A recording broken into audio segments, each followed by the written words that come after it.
আজ একটা খুব স্পেশাল দিন, রাখি পূর্ণিমা। তো সকালবেলা উঠেই স্নান টান করে ওর সাথে বেরিয়ে গেলাম ভাইকে রাখি পরাবো বলে ওই বাড়ি যাওয়ার উদ্দেশ্যে। তো জানো তো, আমাদের কালীবাড়িতে খুব বড় করে মনসা পুজো হয়, কিন্তু আমার শরীরটা এত পরিমাণে কাল রাতে খারাপ ছিল, যার জন্য আমি ঠাকুরটাও দেখতে বেরোতে পারিনি।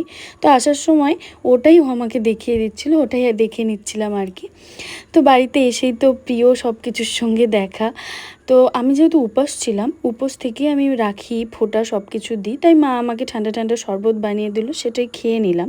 আর ভাইকে ওদিকে বললাম তুই স্নানটা করে ফেল, ওও উপাস ছিল আমার সাথে সাথে।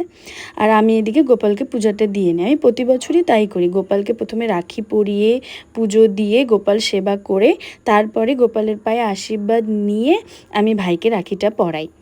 আর এবারও সেটাই করলাম।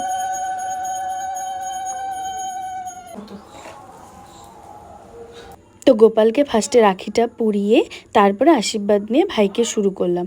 আসলে বিয়ের পর এত পরিমাণে মিস করি দিনগুলোকে যে ভাইয়ের সাথে মারাপিট, ঝগড়া, অভিমান, রাগ। আগে বিরক্ত লাগতো, কিন্তু এখন সত্যি সেই দিনগুলোকে খুব মিস করি।